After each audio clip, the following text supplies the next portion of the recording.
Hello and welcome to Secrets Mystery Manor. I'm your host, Psychic Zelda Kelly.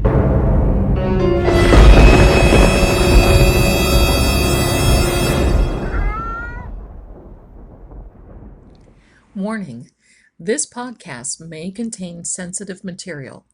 It is intended for mature audiences only.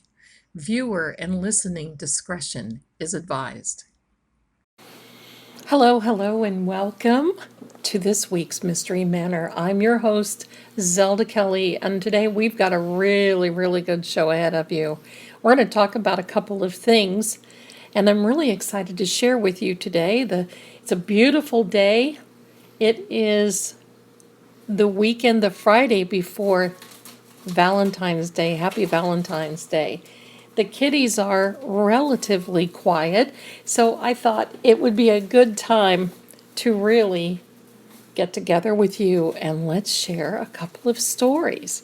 So get your blankie, your snacks, get settled in, because here we go. Now, back in the day in Ohio, and I can give you the exacts, in Norwalk, Ohio, and it was right around when Frank Sinatra, you remember Frank, when Frank Sinatra took a real turn health-wise for the worst. I was doing a weekly radio show there, and it was a call-in show where people would call in, ask questions. We would have a lot of fun, and there's somebody found a plastic bag and it's going to get in trouble. So I'll be right back. Isn't that the way of it, though? It's just like kids, where they're quiet until you get on the phone. Let me take care of this little girl, and I'll be right back. Well, she saw Mommy coming, and that ended it. Okay, so we're now back in Norwalk, Ohio.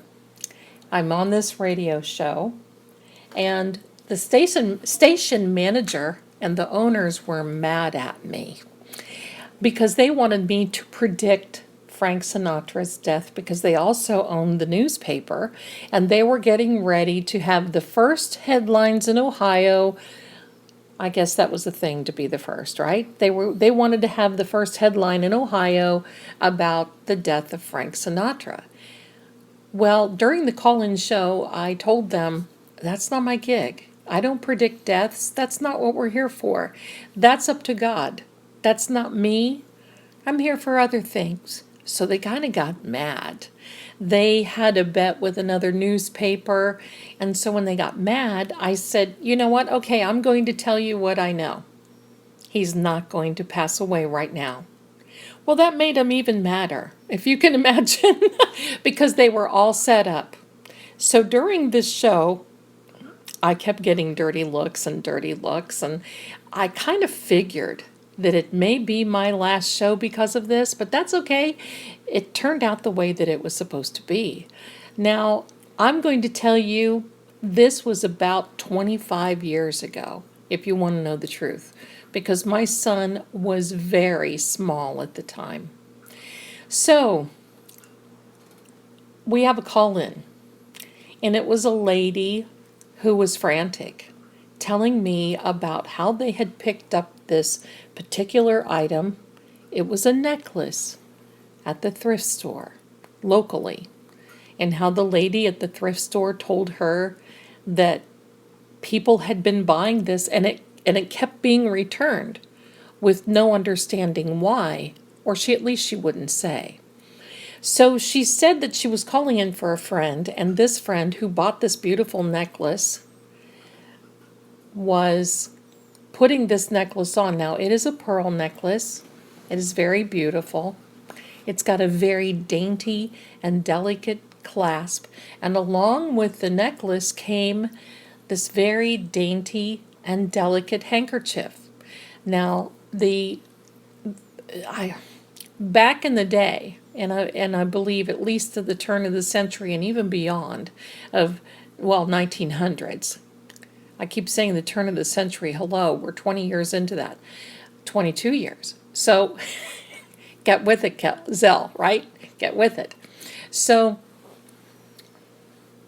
back in the day, about 100 years ago, they would crochet a border around handkerchiefs and even pillowcases and your slips and bedding and you name it. There was a crochet phase. My mother and grandmother even did that sort of thing. So, and they would crochet doilies, I guess. Okay.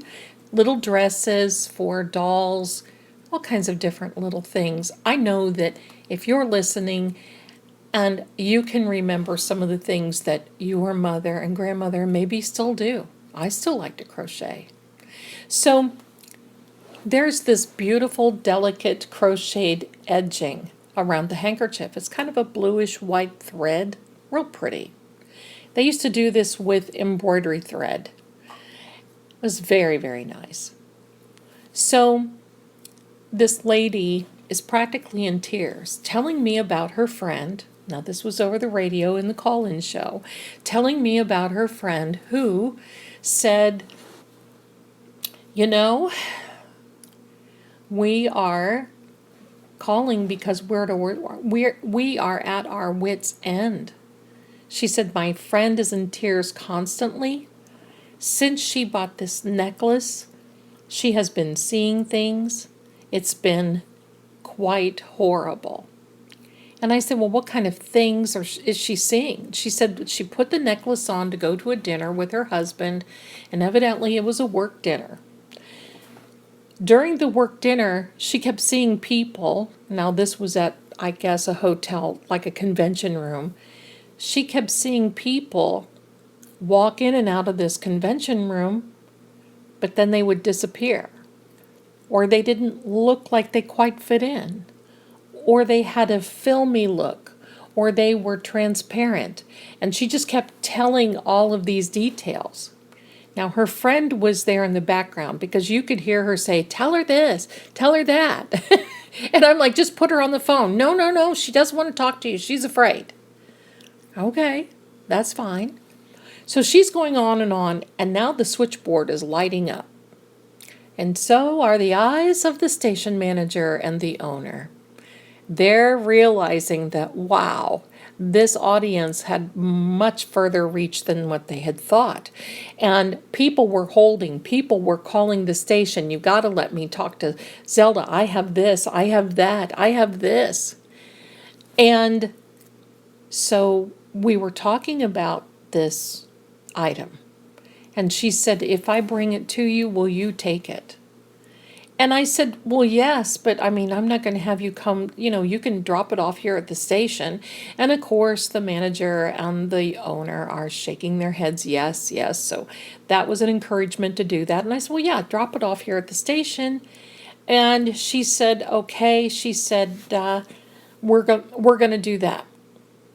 So I just thought that they would call me, the station would call me and let me know when this happened and when this came in. I wasn't even off the air. And they slipped me a note and said, these women are outside waiting for you. And I thought, wow, this is pretty bizarre. They must have something. So we go to the end of the show. And by now we have all these people calling in with all of these artifacts and jewelry and pictures, all these types of things. But the station manager was still mad at me because I said that Frank Sinatra was not going to pass away then. So when I left that day, the station manager said, look, I just need you to cooperate. I said, yeah, but look what a fool you would look like if I said, yeah, Frank Sinatra is dead, right? And he said, no, no, no, we would just blame it on you. I said, oh, okay, so you want to put it onto me. You want to be the first, but you want to put it onto me. I don't play that game. So I said, this will be my last day. And of course, he just didn't know what to do. He flipped out, and I just walked out. I said, nah, this isn't for me. As I walk out, there are two ladies standing there with this little package. And the one is shaking, so I know that this is the lady who had bought it and the friend who was the brave one taking care of the lady. So now she tells me the story that the thrift store lady told her about this necklace. Can I verify it? I don't know. This is what I was told. I've never gotten any names or dates, but it sure is kind of weird and funny. Okay, so this is the story. There was a young lady who was about to be married. And this was early 1900s, she and her husband to be were getting ready to go to the church separately. Back then, they didn't live together. So she's getting ready to go to the church. She goes to the church, and they're waiting and waiting and waiting. And an hour later, someone shows up at the church and says, "We are so sorry, but the groom was in a fatal accident, and he's not coming." Now, evidently, the bride was wearing this necklace and was wearing this, had this handkerchief with her. I think it was part of that something old, something new, something borrowed, something blue. And that handkerchief had that blue crocheted thread edging around it. So evidently she just flipped out. She went to the scene of the accident, and of course he was already gone. She went to the hospital, and of course he was already gone. And she finally got to see his lifeless body.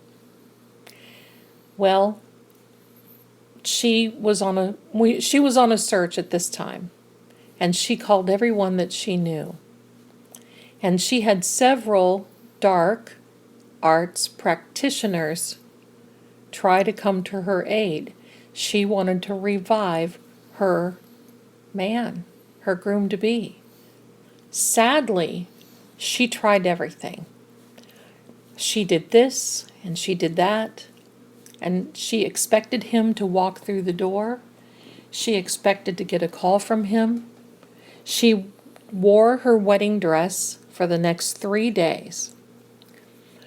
This kept on and on without her getting any sleep, without her eating, and of course, the mental capacity that she was in was certainly not good. And dealing with dark art practitioners, that is something, of course, no one wants to get involved with, and don't you either. We are actually told not to do that sort of thing, and if you want to read the details, that is in the book of Samuel, called The Witch of Endor. We are not supposed to be calling someone back from the dead. He was already gone. So, as the next 3 days progressed, no one heard from her. People were coming by, family members were coming by her home, and no one heard from her. The next thing you know, the police were called. Family and her were able to go into the house, and there she was on the bed, holding the necklace and the handkerchief, and her eyes were open, laying there, and she had passed away. Now, we really don't know the true validity of this story, but I think it's interesting enough, and a very sad story if very true. But right now, we're going to take a break from our very generous sponsor, and we will be right back, and that is Psychic Secrets. Stay tuned for the rest of the story, and it's going to get good. Hi everyone, this is your friend Zelda Kelly, and I would like to take a minute to invite you to stop over to Psychic Secrets. That's www.psychicsecrets.com. There you can find an advisor that can help you with advice, direction, and guidance that you need. And also, you can read our blog, which has a lot of really, really good little articles and information and can actually answer some questions for you. You can find us here on this same site, this Secrets Mystery Manor. We are there. So you're there already if you found us. But we also have another section, which is the Secrets Laws of Attraction. We have some wonderful videos up, and we would love to have you stop by and take a look at that. Now, I want you to know that Secrets really is here for helping the person. We have qualified, experienced advisors on call 24/7. We have the ability to chat. We have the ability to take a call and actually even a video call if you feel so inclined. So stop on by to psychicsecrets.com. That's www.psychicsecrets, that's two S's in the middle now, psychicsecrets.com, and take advantage of our first-time offer. For those of you who have never called before, first-time customer, we have an offering of 30 minutes for $30. You know, we can get a lot accomplished in 30 minutes. I'm so glad that you stopped by today to listen to Secrets Mystery Manor. And I hope you take the invitation to come on over and check out our advisors. We're here for you.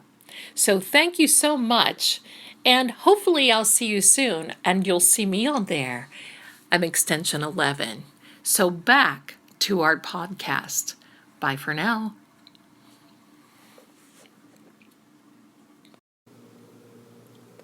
Okay, and we're back. Thank you so much, Psychic Secrets, for that wonderful little break that we have and for sponsoring our Secrets Mystery Manor. Oh, we have so much fun here, don't we?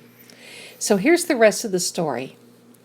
I take this package because I've decided, okay, fine. This is causing so much stress. Now, the legend had it, and they told me that whoever wore this necklace and whoever carried the handkerchief with them would experience seeing full body apparitions.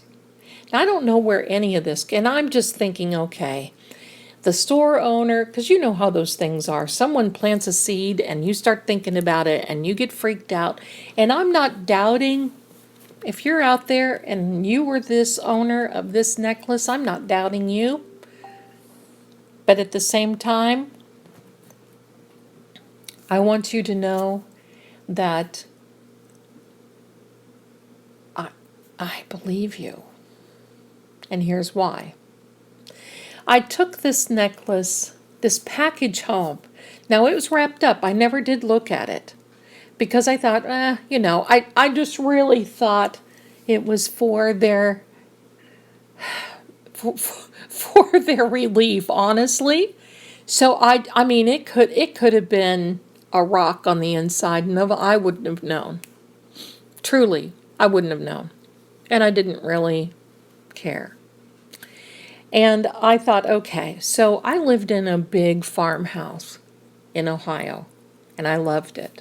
You walked in the front door, there was a big foyer, or foyer, and I had a round table in the middle, and usually I would put packages on there, or my keys, or, whatever the case may be. And so I just put the package down there and my keys on the table, and I walked through the house. I went to my son, and that was it. I didn't think a thing about it. That night, I heard all of this tussling and going on, and these noises carrying on in the house, and I thought, what is that? And I went and checked on my son, and of course he's asleep in his crib, in his bed, and I'm thinking, I don't know what's up. So I got my trusty ball bat, and I went looking through the house, because it was loud. And when I turned the light on in the foyer, the package was leaning up against the front door on the inside. It was as though someone had just put the package on its end and leaned it up on in front of the front door. Now, I want you to know that was one time in my life I have not had animals.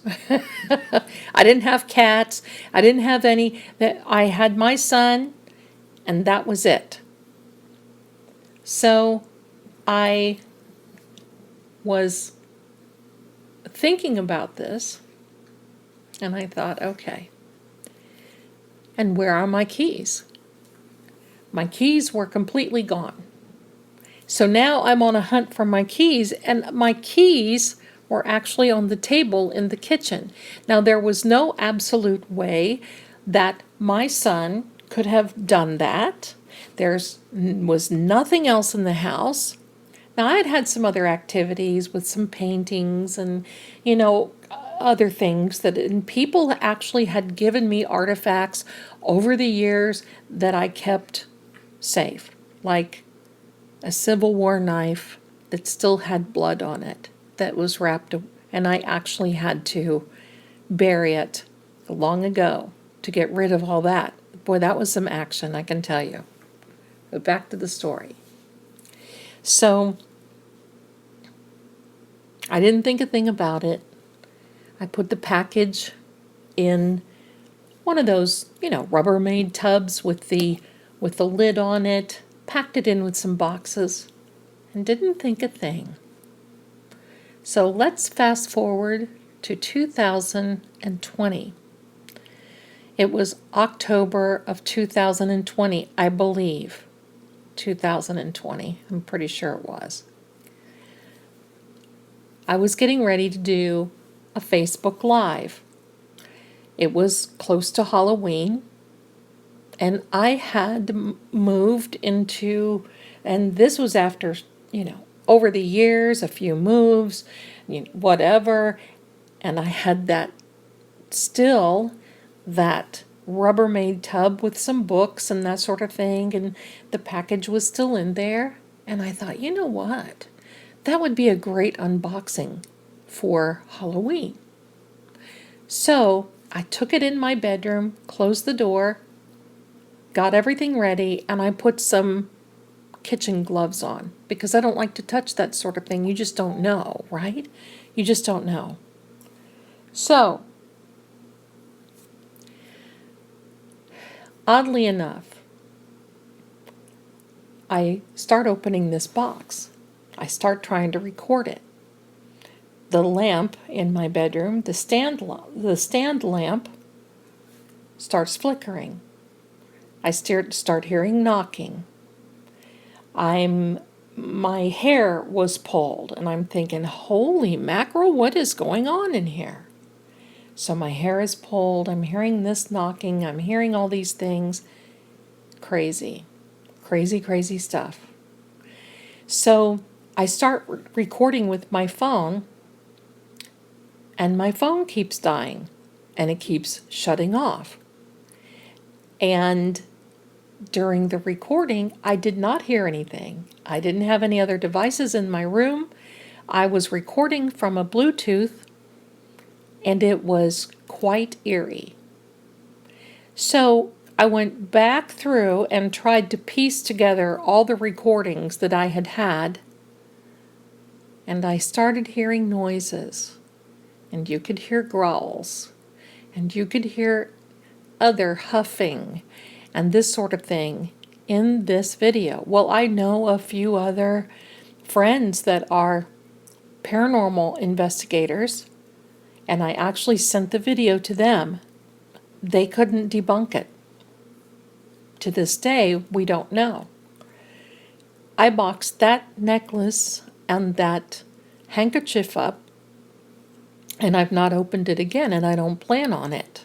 And when I get moved to my permanent home, I will be disposing of this accordingly, oddly enough. But at one point, I got to tell you, I was thinking about, well, maybe I should sell it to a collector. I don't know why I was thinking that. There was one lady who contacted me and said, oh, I want that, I'll give you $100 for it. Well, I had set the price very high. And the reason I did that is because not for the money. I did not want this to be abused or whatever the case may be. This young woman contacts me and says, I want that, don't sell it to anyone else. And I said, well, what's your price? Because I just didn't feel very well about this. And she said, oh my gosh, I'll give you $100 for it. And I said, no. No. I said, what are you planning on using this for? Well, I have a 4-year-old daughter that is very intuitive, and I'll let her wear it. The moment that I heard that, I said, absolutely not. It's not for sale. Not going to do that. Obviously, this was someone who completely missed the whole thought of that, and it would have been horrifically dangerous to give a necklace or anything like that to that had been attached or possessed or had whatever else attached to it involved with dark arts. No, didn't do that. She was angry. Oh well. Thank God for the block feature on Facebook, right? So, I have now boxed this up. But there was a Facebook Live that I had, and it was in the same room, close to the same time. Eerily enough, during this Facebook Live, and we're talking about other types of paranormal activity and stories and everything, my chat starts going very active. People asking me who is in the room with me. They heard somebody say, Mommy. They heard a voice say, help. All of this is on a video. And yes, I have that video in my YouTube. You can see those videos. It's called The Necklace, and that is on the House of Psychic Zelda YouTube. I invite you to go over there, and while you're over there, check out the other videos for Secrets Mystery Manor, and you're more than welcome to check out the videos for Secrets Laws of Attraction. So that's the story of what's going on with this necklace, and I still have it, and why you want to stay away from the dark arts. But I wonder how true that story is, only because there's so much activity around that. I don't know. Sometimes these things are urban legends. It may or may not be true. I don't know. But I thought it's worth a story to tell you of the bride that couldn't be. And incidentally, before we go, Frank Sinatra lived for a little while longer. So I want to thank you for this time and for allowing me to come to you to share this pretty creepy and could be scary story of the necklace. I hope you get to go see that video. But we will be back very, very soon with another episode of Secrets Mystery Manor, and I want you all to be blessed, be well, and to be brave hearts. And don't be normal. Be paranormal. I'll see you again soon. Bye for now. Hi there. This is Zelda again. I just wanted to let you know this actually happened October 27th of 2019. Where is the time gone? Where I actually took the footage of the necklace. But I also want you to know that as I just thought about this and as I wrapped up the recording for this Secrets Mystery Manor, how actually frightening the last few days had been after I had boxed up the necklace and the handkerchief again. The lights still went off and on.